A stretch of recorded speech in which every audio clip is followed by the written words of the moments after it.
اگر آپ ہمارے چینل پر نئے ہیں تو سبسکرائب کریں اور اس کے بعد یہ بیل آئیکن دبائیں تاکہ آپ کو ویڈیو اپلوڈ ہونے پر نوٹیفیکیشنز ملتی رہیں۔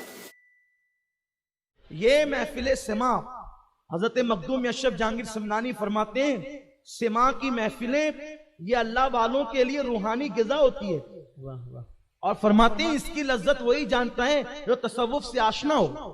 اور ہمارے امام اہل سنت سیدی اعلیٰ حضرت امام احمد رضا خان محدث بریلوی محفل سما کی عظمت بتاتے ہوئے الملفوظ میں فرماتے ہیں کہ محبوب الہی کی بارگاہ میں جب محفل سما سجتی تھی تو لوگوں کی جوتیوں پہ پہرا دینے کے لیے دروازے پہ حضرت خضر علیہ السلام تشریف لاتے تھے۔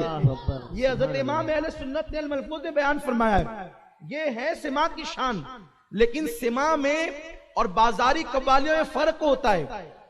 ہاں، وہ جو درگاہوں پر عورت اور مرد کا مقابلہ لوگ کرواتے ہیں وہ بازاری قوالیاں ہیں، اس کا سما سے کوئی تعلق نہیں ہے۔ سما راستوں میں روڈ پر نہیں ہوتی، سما خانقاہوں میں کمروں میں ہوتی ہے، اور اس کی صدارت شیخ طریقت پیر طریقت کرتا ہے، اور اس میں شریک ہونے والے سب کے سب باوضو ہوتے ہیں۔ آپ بھی سما کی محفلوں میں آتے ہیں، میں نے یہ بات بھی بکن شاہ کٹی پر کئی لوگوں کو، اور میں یہ چاہتا ہوں کہ ہم سما کے مخالف نہیں ہیں، نہ ہم مخالف ہیں، نہ صوفی صاحب مخالف ہیں، نہ پیر مبارک صاحب مخالف ہے، نہ امام احمد رضا مخالف ہے۔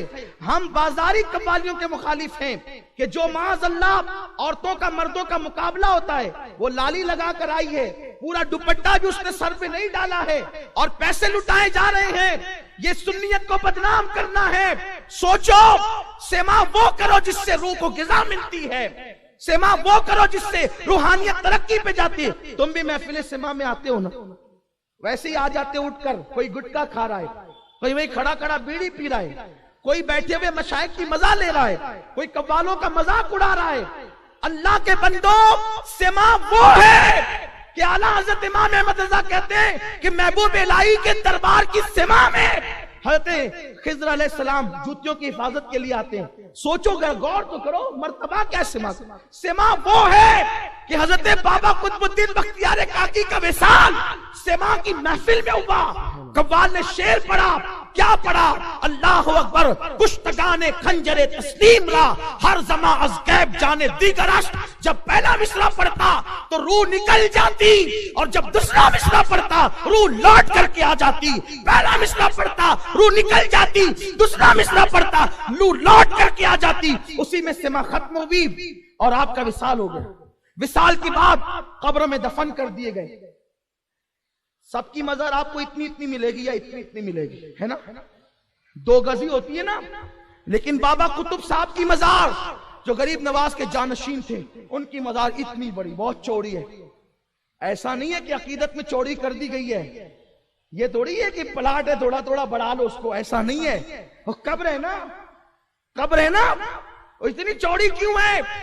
اس شعر پر وصال ہوا، اور جب چہلم کی محفل سجی تو چہلم کی محفل میں پھر سما ہوئی، اور مولانا احمد جام بہت بڑے بزرگ ہیں، ان کا یہی کلام پڑھا گیا، اور جب پڑھا گیا تو پھر قوالوں نے شروع کیا، کشتگان خنجر تسلیم را۔ اب قبر کے پاس پڑھا تو قبر کا وجد آ گیا، دونوں ہاتھ باہر نکل گئے، لوگوں نے یہ منظر اپنی نگاہوں سے دیکھا۔ سبحان اللہ، یہ سما ہے۔ میں چاہتا ہوں وہی میں جو ہے وہ مقام یہاں قائم ہو۔ اللہ صوفی ملت کو سلامت رکھے، یہ اس کوشش میں ہے، لیکن عوام نہیں ہونے دیتی ہے ایسا کام۔ عوام ہلڑ کرتی ہے، میں کہتا ہوں ان کو بھگا دینا چاہیے ایسے لوگوں کو، اور یا تو ادب سے بیٹھو باوضو، 2 زانوں بیٹھو۔ یہ سما ہے۔